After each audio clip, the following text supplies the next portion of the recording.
Okay, I'm going to call this take 493. I've been sitting here trying to get this on video successfully for about 20 minutes now, and I'm not doing so well. You should see all the outtakes. They're bad. Anyway, it's been a long time since I've done a video blog entry, well over a year, and that's been with good reason, and you all know those reasons, so I won't bother going into them. But what I'm going to try to do this month, upcoming April, is going to be really difficult for a lot of reasons. So what I'm kind of hoping is that if I start blogging again in earnest, I'll blink and somehow it'll be May and I can look back and go, wow, I went through that really hard month, but here I am. Anyway, so April, here in New England, it doesn't really feel very much like spring. It started snowing very early, and it has snowed often. And about a week ago, I was standing outside Ella's preschool talking to one of the other moms, and it was super cold, like one of those days where you have to, kind of pull the scarf up over your face and pull your hood down so, all that's exposed is across here, and you have sunglasses on, Lord willing, just trying to block the wind.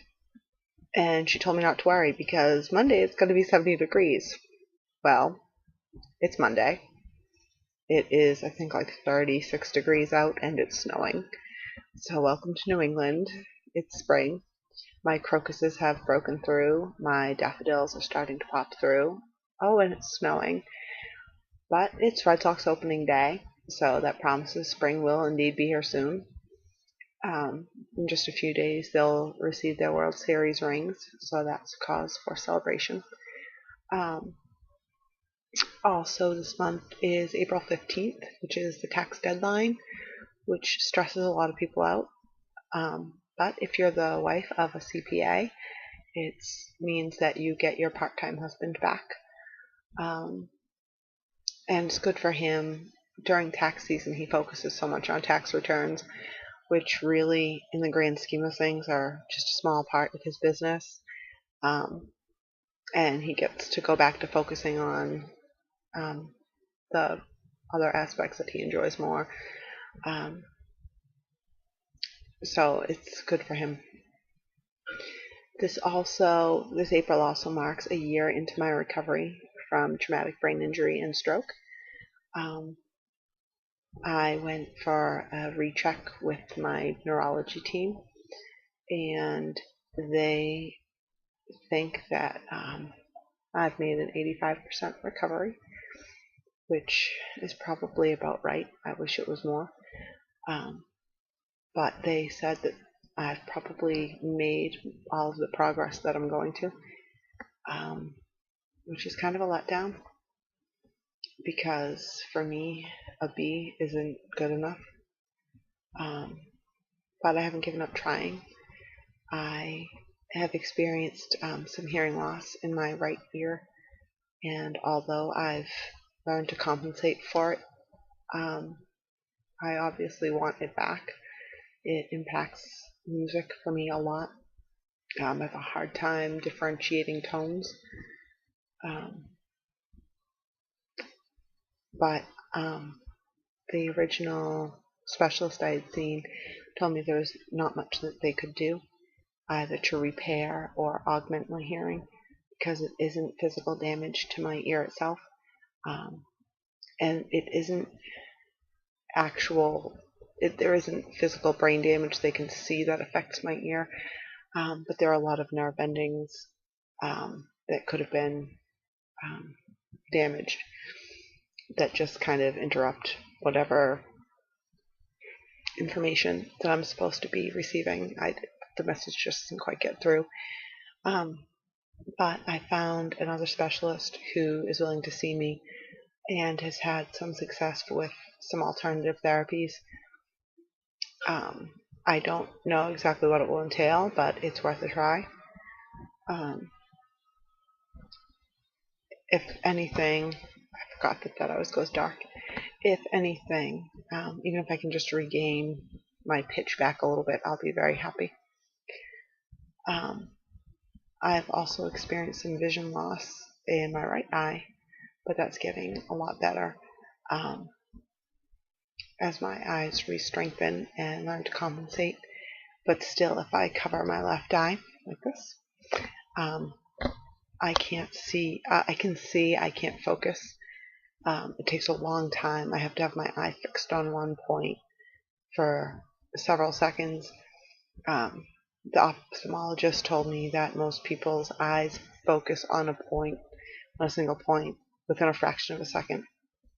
But for me, it takes 3 or 4 seconds, which doesn't seem like a long time. But picture scanning across a group of people, like when I go to see a concert or whatever, trying to zoom in on one thing, or when I'm watching a movie, trying to focus on details that change quickly, it's hard. It's not so bad because my left eye is unaffected, but still, if I ever become a pirate, I better put the eye patch on my right eye. That's all I'm saying. Physically, my recovery is okay. I still use a cane sometimes because if I'm tired, my balance is really bad and I lose sensation down kind of the outside of my right arm and leg. And then there are some days, like this past week, where if I don't sleep well, I lost all feeling from my knee down. I couldn't bear any weight. And my neurologist tells me that's not out of the ordinary and just to kind of let it pass. It's easy for someone else to say that that's nothing to be concerned about, but when you're stuck on the couch and can't walk, it's alarming. But whatever, one day at a time. This April is also my son Nicholas's birthday. He turned 7 somehow. He's awesome. He's just the light of our whole house. He has so much energy and so much optimism and altruism. He's everybody's best friend. He's also a little ladies' man. He's in the 1st grade and has had a serious girlfriend since like November. She's funny. They just adore each other. But anyway, and then David and I celebrate our 12th wedding anniversary. Somehow we've made it this far. And I say that every year. But this year I can say with certainty that we are in a better place than we've ever been. And a stronger place.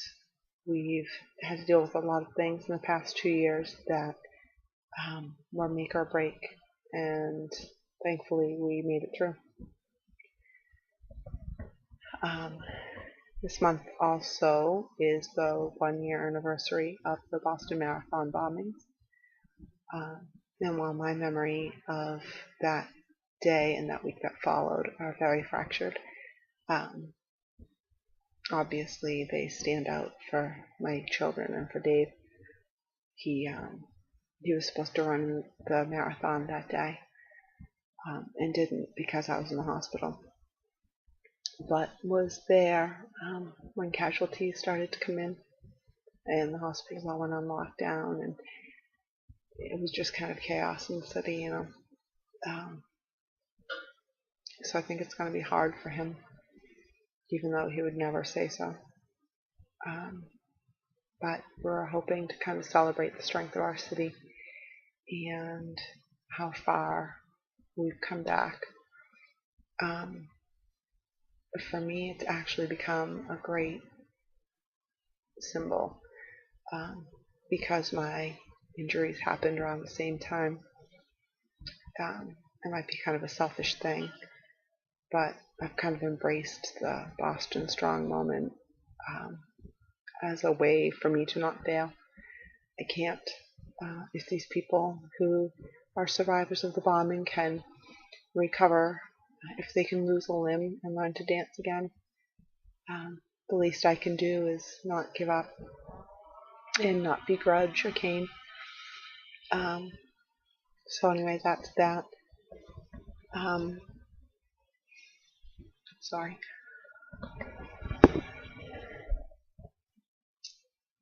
This month also I have what should be the last criminal trial.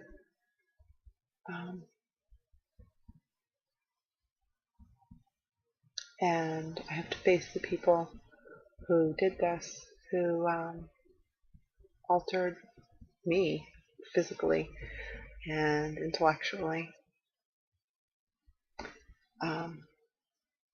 It's frustrating. It's frustrating for a lot of reasons. Mostly because I know that I might not be as big of a help as I should be. I can't really say much about that because it's a trial. But afterwards maybe I can. But yeah, so there's that. I'm also impaneled, well, not impaneled, I've been called for grand jury duty. I have to report for that, and I'm hoping I don't become impaneled because really our justice system doesn't need me. I don't know how impartial I can be. Also, being a breastfeeding mother, when you're on grand jury duty, you serve for a period of a few months and you're kind of on call. That doesn't work when you have 7 children and your husband is self-employed and you're a stay-at-home parent and you're breastfeeding. Whatever. Hey, if I do get called, they'll pay me $50 a day. That's almost worth my time. That'll pay for like 2 hours of babysitting. Anyway, so it's March 31st, and here's hoping that I can get through April unscathed. Yeah, I don't know if there'll be more video blogs. We'll see.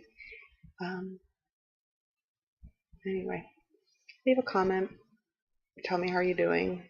Set a goal for yourself. This might be a good month to do a month of gratitude. So maybe I'll make that a challenge for myself, and feel free to join in.